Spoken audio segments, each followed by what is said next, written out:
ഇപ്പോൾ വോട്ടിങ്ങിൽ കള്ളത്തരം കാണിക്കാൻ പറ്റുമോ എന്ന് ചോദിച്ചാൽ വോട്ടിങ്ങിൽ കള്ളത്തരം കാണിക്കാൻ പറ്റുമെന്ന് ഞാൻ അറിഞ്ഞിട്ടുണ്ട്. അതായത് ബോട്ടായിട്ട് വോട്ടുകൾ അവിടെ നൽകാൻ പറ്റും.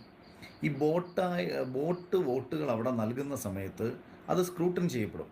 അതായത് ഏതെങ്കിലും ഒരു മത്സരാർത്ഥിക്ക് നോർമലി അവിടെ ലഭിച്ചുകൊണ്ടിരിക്കുന്ന വോട്ടുകൾ, ഇപ്പോൾ ഞാൻ കുറച്ച് വളരെ ലളിതമായ ഒരു ഉദാഹരണ സഹിതം പറഞ്ഞാൽ, ഇപ്പോൾ എക്സ് എന്ന് പറയുന്ന ഒരു മത്സരാർത്ഥിക്ക് തിങ്കളാഴ്ച കിട്ടിയ വോട്ട് ഒരു 1000 ആണെന്ന് വെച്ചാൽ, ചുമ്മാ ഒരു കണക്ക് ഞാൻ മനസ്സിലാക്കി തരാൻ വേണ്ടി പറയുകയാണ്. ഒരു 1000 വോട്ടാണ് അയാൾക്ക് തിങ്കളാഴ്ച കിട്ടിയതെന്നുണ്ടെങ്കിൽ ചൊവ്വാഴ്ച അയാൾക്ക് 2000 വരുന്നു എന്നുണ്ടെന്നുണ്ടെങ്കിൽ അതിനകത്ത് എന്തോ സംശയമുണ്ട്. കാരണം അത് ഞാൻ പറഞ്ഞത് ഒരു ഒരു ഒരു ഓരോ വീക്കിലെ വോട്ടിങ് കഴിഞ്ഞതിന് ശേഷം റെഗുലറായിട്ട് ഒരാൾക്ക് കിട്ടുന്ന വോട്ടുണ്ട്. അതാണ് അയാളൊരു ഫാൻ ബേസ് എന്ന് പറയുന്നത്. ഒരു പർട്ടിക്കുലർ മത്സരാർത്ഥിക്ക് ഇത്ര പേരുടെ വോട്ടാണ് റെഗുലറായിട്ട് കിട്ടിക്കൊണ്ടിരിക്കുന്നത്. പെട്ടെന്നൊരു സുപ്രഭാതത്തിൽ അയാളുടെ വോട്ട് ഇരട്ടിയായി വർദ്ധിച്ചു.